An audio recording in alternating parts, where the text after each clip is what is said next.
ঢাকা দক্ষিণ city কর্পোরেশনে DSCC মেয়রের দায়িত্ব উচ্চ আদালতের রায় ও নির্বাচন কমিশনের প্রজ্ঞাপন অনুযায়ী ইশরাক হোসেনকে বুঝিয়ে দেওয়ার দাবি জানিয়েছেন তার সমর্থকেরা। ডিএসসিসির নগর ভবনের সামনে শনিবার 17 মে দুপুর 12টার দিকে তৃতীয় দিনের মতো অবস্থান কর্মসূচিতে এই দাবি জানানো হয়। এই কর্মসূচি থেকে ইশরাকের অনুসারীরা স্থানীয় সরকার উপদেষ্টা আসিফ মাহমুদ সজীব ভুঁইয়াকে ডিএসসিসির নগর ভবনে অবাঞ্ছিত ঘোষণা করেন। স্থানীয় সরকার মন্ত্রণালয়ের অস্থায়ী দপ্তর ডিএসসিসির নগর ভবনে। এখানে উপদেষ্টা আসিফ মাহমুদ সজীব ভুঁইয়া দাপ্তরিক কাজ করেন। তবে ইশরাক অনুসারীদের টানা বিক্ষোভ ও অবস্থান কর্মসূচির কারণে নগর ভবনে যাননি আসিফ।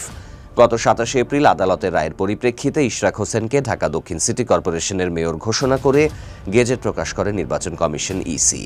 কিন্তু এখনো পর্যন্ত ইশরাকের শপথ গ্রহণের ব্যবস্থা নেয়নি স্থানীয় সরকার মন্ত্রণালয়। এ অবস্থায় ইশরাককে মেয়রের দায়িত্ব বুঝিয়ে দেওয়ার দাবিতে বিক্ষোভ করছেন তার সমর্থকরা।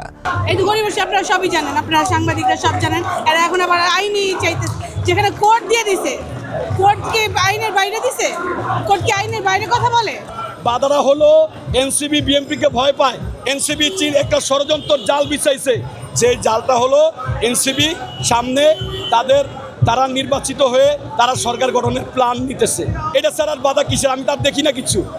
আর আজকে এবং আগামীকালকের মধ্যে যদি শপথ গ্রহণ পাঠ করানো না হয় তাহলে পুরো ঢাকাবাসী রাস্তায় নেমে আসবে এবং পুরো ঢাকাকে অচল করে দেওয়া হবে। সেখানে আমরা অনিয়মের বিরুদ্ধে আমরা কোর্টের শরণাপন্ন হয়েছিলাম।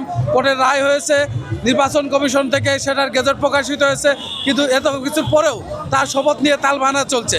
এখানে আমরা অবশ্যই মনে করি সরকারের দূরভিসন্ধিমূলক কোনো আচরণ এখানে পরিলক্ষিত হয়।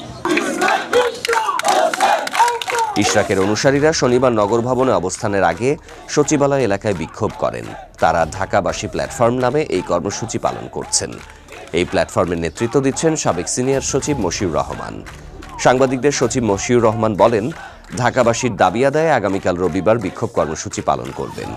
এছাড়া স্থানীয় সরকার, পল্লী উন্নয়ন ও সমবায় এবং যুব ক্রীড়া মন্ত্রণালয়ের উপদেষ্টা আসিফ মাহমুদ সজীব ভুঁইয়া ও তার সচিব রেজাউল মাকসুদ জাহিদিকে নগর ভবনে অবাঞ্ছিত ঘোষণা করা হয়েছে। পাশাপাশি তাদের যেখানে পাওয়া যাবে সেখানেই প্রতিহত করা হবে।